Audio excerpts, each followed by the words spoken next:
Hello and welcome everyone. हम आ चुके हैं support to English learning fellow के साथ। आज का हमारा टॉपिक है teach me to listen Lord की एक्सरसाइज। आशा करता हूँ आपने पोयम पढ़ी होगी। यदि पोयम नहीं पढ़ पाए हैं तो लिंक डिस्क्रिप्शन में दी हुई है, उसको पहले पढ़ें, पोयम को समझें और उसके बाद इस एक्सरसाइज को करें। इससे पहले कि हम एक्सरसाइज को स्टार्ट करें, आपसे रिक्वेस्ट है कि मेरे चैनल को सब्सक्राइब करें और शेयर करें। तो शुरू करते हैं teach me to listen Lord की एक्सरसाइज। पोएम के बाद हम देख सकते हैं कि हमें दिख रहा है अबाउट द पोएम। तो इसकी हिंदी अनुवाद समझ लेते हैं पहले। पैरा बाई पैरा मैं इसको कन्वर्ट कर देता हूँ। आप देख सकते हैं we know the difference between hearing and listening से लेकर everywhere and at all times दिया हुआ है। हम सुनने और ध्यान से सुनने के बीच में अंतर जानते हैं। यह व्यापक रूप से स्वीकार किया जाता है कि ध्यान से सुनना एक कौशल है जिसे समर्पण और अभ्यास के माध्यम से प्राप्त किया जाता है। ऐसा कहा जाता है कि एक अच्छा व्यक्ति वास्तव में एक अच्छा श्रोता अर्थात ध्यान से सुनने वाला होता है। कविता हमें प्रार्थना के रूप में अच्छे श्रोता होने के लिए कहती है। हमें उन लोगों को सुनना शुरू करना चाहिए जो हमारे आसपास हैं। हमें पता चल सकता है कि वे ज़ोर से नहीं बोलते, फिर भी वे सभी हमारा ध्यान और मान्यता चाहते हैं। कविता हमें उन आवाज़ों को सुनने के लिए कहती है जो शायद हमारे कानों ने नहीं सुनी है। वह उन लोगों की आवाज़ है जो पीड़ित हैं, परेशान हैं और हमें अपनी पीड़ा नहीं बता सकते। हमें उनके पास पहुंचना चाहिए और उनकी याचिका अर्थात निवेदन को सुनना चाहिए। अंतर्चेतना अर्थात विवेक एक आंतरिक आवाज़ है जो हमें बुरे कार्यों के खिलाफ चेतावनी देती है। क्या यह सही है और क्या गलत है के बीच में अंतर करती है। जब हम गलत करते हैं तो हम इनकी आवाज़ को दबा देते हैं। हमें इसके बजाय अपनी अंतरात्मा की आवाज़ पर भरोसा करना चाहिए और इनकी आवाज़ को सुनना चाहिए। आखिर में कवि ईश्वर की उस आवाज़ को सुनना चाहता है जो हमारा मार्गदर्शन हर जगह हर समय करती है। तो ये था इसका अनुवाद। अब आते हैं वर्ड पावर की ओर। तो हम देख सकते हैं कि हमें दिया हुआ है the sentences below demand a suitable verb from those given with in brackets fill in the blanks. जो हमें सेंटेंस दिए हुए हैं उसमें सुटेबल वर्ब भरना है उस ब्रैकेट में से। तो यहाँ हम देख सकते हैं कि वर्ब का सेकंड फॉर्म या पास्ट फॉर्म दिया हुआ है, उसको हमें समझना है। सबसे पहले देख लेते हैं इसके मीनिंग्स। स्टेमर का मतलब होता है हकलाना। यहाँ पे दिया है स्टेमर्ड। स्टेमर्ड मीन्स हकलाया। श्रैग्ड, श्रैग्ड मीन्स चीखा। बेग्ड, बेग्ड मीन्स क्षमा मांगी। कंप्लेंट, कंप्लेंट मीन्स शिकायत की। थ्रेटन्ड मीन्स धमकाया। बोस्टेड, बोस्टेड मीन्स डींग मारी। कन्फेस्ड, स्वीकार करना। अर्ज्ड, अर्ज्ड मीन्स मजबूर किया या जोर दिया, किसी बात के लिए जोर देना। अब देखते हैं इनको, जो हमारे पास फिल इन द ब्लैंक्स दिए हुए हैं उनमें भरते हैं। पहली है it was I who broke the वेस। यह मैं था जिसने फूलदान तोड़ा है। ही कन्फेस्ड, कन्फेस्ड मीन्स स्वीकार किया कि मैं ही था जिसने वह फूलदान तोड़ा था। Next, I was the cleverest person in the class. अब ये डींग मारने के लिए बोस्टेड, डींग मारी उसने। किसने मारी डींग? उस बच्चे ने कहा I was the cleverest person in the class, the little boy boasted. उस छोटे बच्चे ने डींग मारी कि मैं क्लास में सबसे होशियार बच्चा था। Next, look there is a mouse over there. देखो वहाँ पे एक चूहा है। ही श्रैग्ड, वह चिल्लाया, वह चिल्लाया कि वहाँ पर एक चूहा है, या उसने चीख मारी कि वहाँ पे एक चूहा है। Next, I will stop your pocket money if you don't behave. मैं तुम्हारी पॉकेट मनी बंद कर दूंगी, यानी जेब खर्च बंद कर दूंगी। इफ़ यू डोंट बिहेव, यदि तुम अच्छे से व्यवहार नहीं करते हो। सी क्या दिया? थ्रेटन, धमकी दी कि यदि तुमने अच्छे से बर्ताव नहीं किया तो तुम्हारी पॉकेट मनी रोक दी जाएगी। आई डिड इट, मैंने इसको किया। लेकिन डिड बोलने से पहले डी हमने क्या किया, स्टेमर्ड किया। स्टेमर्ड मीन्स हकला कर बोला, तो ही स्टेमर्ड, वह हकला कर बोला कि मैंने यह किया। नेक्स्ट 6 देखते, प्लीज़ प्लीज़ हेल्प मी, कृपया कृपया सहायता करो मेरी, कृपया कृपया मेरी सहायता करो। ही बेग्ड, उसने भीख मांगी, उसने सहायता की भीख मांगी। Next 7th, this hotel is filthy, यह होटल बहुत ख़राब है। सी कंप्लेन मीन शिकायत की, उसने शिकायत की कि यह होटल बहुत ही अधिक ख़राब है। और लास्ट है हमारे पास, go on Jim try harder, ज़्यादा मेहनत करो, जिम जाओ और ज़्यादा मेहनत करो। ही अर्ज्ड, उसने कहा या मजबूर किया या जोर देकर कहा कि जाओ, जिम जाओ। अब हमारे पास अवेलेबल है questions. Answer the following questions. पहला क्वेश्चन है हमारे पास, what message do those who are our nearest give us, जो हमारे पास हैं वह हमें क्या संदेश देते हैं। हमारे जो आसपास हैं वो हमें क्या संदेश देते हैं।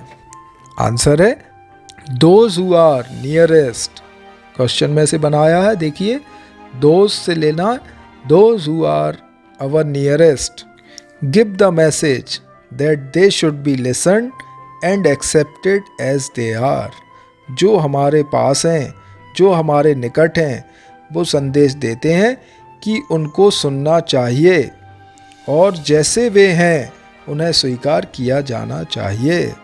इसको और आसानी से समझ सकते हैं कि जो हमारे आसपास व्यक्ति रहते हैं या जो लोग हमारे आसपास रहते हैं वो चाहते हैं कि हमारी आवाज़ को सुना जाए और वो जिस प्रकार से हैं, गरीब हैं, अमीर हैं, जैसे भी हैं, उनको उसी तरीके से सुना जाए या समझा जाए और स्वीकार किया जाए। Next, who are the people far from us, वे कौन से लोग हैं जो हमसे दूर हैं, वह कौन है जो हमसे दूर रहते हैं। Answer, the hopeless, forgotten and anguished are the people far from us. The hopeless means जो आशा जिनकी चली गई है, निराश हैं। फॉरगेटन मीन्स भूले बिसरे, जिनको भुला दिया गया है। एंड एंग्विस्ड, एंग्विस्ड मीन्स दबे हुए या पीड़ा से भरे हुए। तो निराश, भूले बिसरे, दबे हुए या पीड़ा से भरे लोग हमसे दूर हैं। Next, whom does the poet wish to trust, कवि किस पर भरोसा करना चाहता है। Answer, the poet wishes to trust his inner voice, कवि अंतरात्मा की आवाज़ पर भरोसा करना चाहता है। इनर वॉइस मीन्स अंदर की आवाज़ या अंतरात्मा की आवाज़ पर भरोसा करना चाहता है। Next, when does the poet wish to listen the voice of God, कवि ईश्वर की आवाज़ को कब कब सुनना चाहता है या कवि ईश्वर की आवाज़ कब सुनना चाहता है। Answer, the poet wants to listen the voice of God in busyness और boredom, इन सर्टेनिटी और डाउट, इन नॉइस और साइलेंस। समझ लेते हैं आंसर को।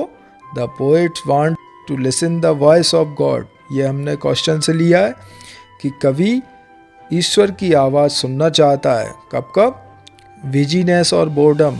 बिजीनेस मीन्स जब वो व्यस्त है, बोर्डम मीन्स ऊब रहा है, यानी चाहे तो वह बिजी हो या बिल्कुल फालतू हो जब वो ऊब रहा है। इनसर्टेनिटी और डाउट, चाहे तो वो निश्चिंत हो या असमंजस में हो।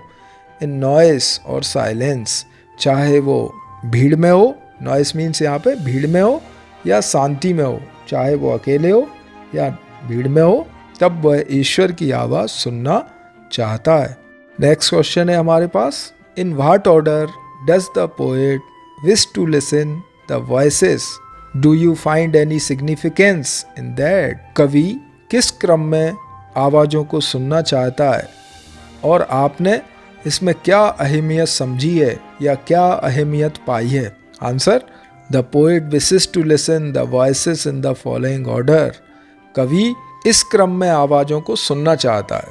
आपने पोयम पढ़ी होगी तो देखा होगा कि सबसे पहले कवि किसकी आवाज़ सुनना चाहता है? अपने आसपास के लोगों की, फिर दबे कुचले लोगों की, फिर अपने अंतरात्मा की आवाज़, और अंत में वह चाहता है कि वॉइस ऑफ गॉड यानी ईश्वर की आवाज़। तो हम देख लेते हैं इसको, पॉइंट्स में बनाकर लिख लेते हैं इसको। फर्स्ट है the people who are near to him. पहले सबसे पहले किसकी आवाज़ सुनना चाहता? जो उसके नज़दीक हैं। दूसरा, the people who are forgotten and anguished. वह लोग जो कि भूले बिसरे हैं या जिनकी आवाज़ को लोग भूल चुके हैं, और एंग्विस्ड दबे कुचले लोग हैं या पीड़ा से भरे हुए हैं। थर्ड है हिज इनर वॉइस। अपनी खुद की आवाज़ सुनना चाहता है, हृदय की आवाज़ या अंतरात्मा की आवाज़। और फोर्थ है द वॉइस ऑफ गॉड, और अंत में वह सुनना चाहता है ईश्वर की आवाज़। मीन्स ये क्रम है, पहले अपने पास के लोगों की आवाज़ सुनना चाहता है, फिर जो लोग भूले बिसरे दबे हुए हैं उनकी आवाज़, उसके बाद अपने अंदर की आवाज़, और लास्ट में ईश्वर की आवाज़ सुनना चाहता है। Next question, what do you suppose the hopeless, the forgotten, the anguished want to tell us?